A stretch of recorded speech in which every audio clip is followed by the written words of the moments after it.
జామ్లే కాకుండా వర్షాలు వచ్చినప్పుడు కానీ రకరకాల సమస్యల్ని ఎదుర్కొంటున్నాము. అందుకోసమని ఈ ఔటర్ రింగ్ రోడ్డు లోపలి భాగాన్ని మొత్తం ప్రణాళికబద్ధమైన అభివృద్ధి చేయడానికి ఈ ప్రాంతాన్ని కోర్ అర్బన్ రీజియన్ ఎకానమీ కింద మనము డిమార్కేట్ చేసుకున్నాం. This is called CURE, core urban region economy, short form లో క్యూర్. అంటే ఇక్కడ ఎన్నో సమస్యలు ఉన్నాయి. ఇండస్ట్రియల్ పొల్యూషన్ ఉంది, మూసీ నది కాలుష్యం ఉంది, హైదరాబాద్ నగరంలో ఉన్న పురాతనమైన వాహనాల నుంచి మొదలు పెడితే డీజిల్ వల్ల ఇతర పరిశ్రమల వల్ల పరిశ్రమల కాలుష్యం ఉంది, వాహనాల కాలుష్యం ఉంది, ఎన్నో రకాల పొల్యూషన్స్ ఉన్నాయి. వీటిని తగ్గించడము లేకుండా చేయడము, తద్వారా ఒక నెట్ జీరో సిటీ లాగా కాలుష్య రహిత నగరంగా మార్చాలి అని అంటే దీన్ని క్యూర్ చేయాల్సిందే. ఈరోజు ఢిల్లీ, ముంబై, చెన్నై, బెంగళూరు నగరాలను మనం చూస్తున్నాం. ఒక దగ్గర కాలుష్యం ఎక్కువ, ఒక దగ్గర వరదలు ఎక్కువ, ఇంకొక దగ్గర ట్రాఫిక్ ఎక్కువ, ఇంకొక దగ్గర శాంతి భద్రత లేకపోవడం, ఇట్లా రకరకాల సమస్యలతోని ఆయా మెట్రోపాలిటన్ నగరాలు ఈరోజు ఒక క్రైసిస్ని ఎదుర్కొంటున్నాయి, ఒక సంక్షోభాన్ని ఎదుర్కొంటున్నాయి. వీటన్నిటి దృష్టిలో కోర్ అర్బన్ రీజియన్లో ఒక పారదర్శకమైన నిర్ణయాల ద్వారా భవిష్యత్తులో ఇలాంటి సంక్షోభాన్ని నివారించడానికి, కాలుష్యాన్ని తొలగించడానికి, ప్రణాళికబద్ధమైన అభివృద్ధిని చేయడానికి ఈరోజు కోర్ అర్బన్ రీజియన్ మొత్తాన్ని 2170 స్క్వేర్ కిలోమీటర్ల ప్రాంతాన్ని సర్వీస్ సెక్టర్ కింద మారుస్తున్నాం.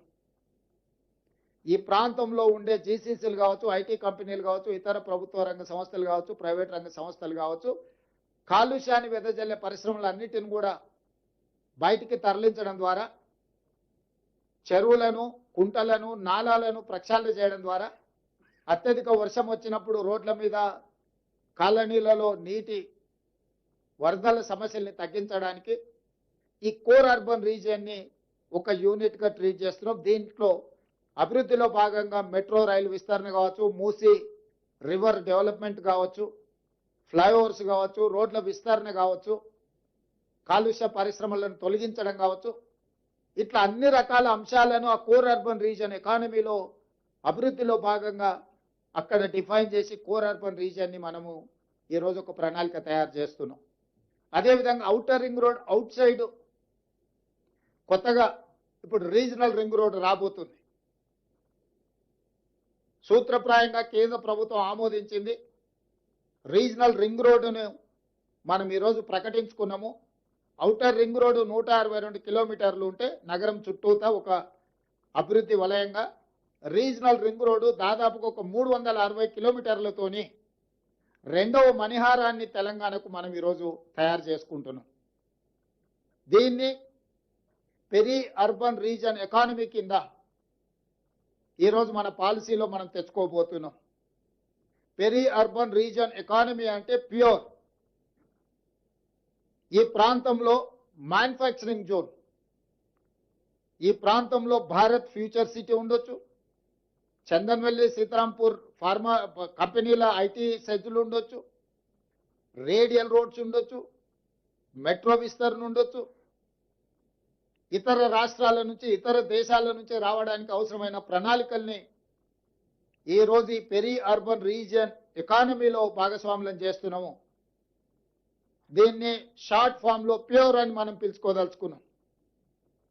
ఈ ప్యూర్ కి Bengaluru to Hyderabad, Hyderabad to Amaravati, Amaravati to Chennai greenfield హైవేలతో పాటు బుల్లెట్ ట్రైన్లు కూడా ఈరోజు మన కేంద్ర ప్రభుత్వాన్ని సూత్రప్రాయంగా ఒప్పింపజేయడం జరిగింది.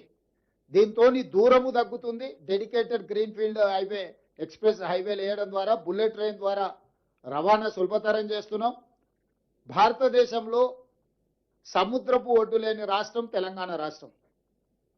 ఒకప్పుడు నిజాం ప్రభుత్వంలో మచిలీపట్నం పోర్టు కూడా మన దగ్గర ఉండేది, నిజాం రాజ్యం ఉన్నప్పుడు. ఈరోజు మనం మచిలీపట్నం పోర్టు కూడా ఈరోజు కనెక్టివిటీ డెవలప్ చేస్తున్నాం. తద్వారా ఈ మ్యానుఫ్యాక్చరింగ్ జోన్లో సొంత దేశాలే కాకుండా విదేశాల నుంచి కూడా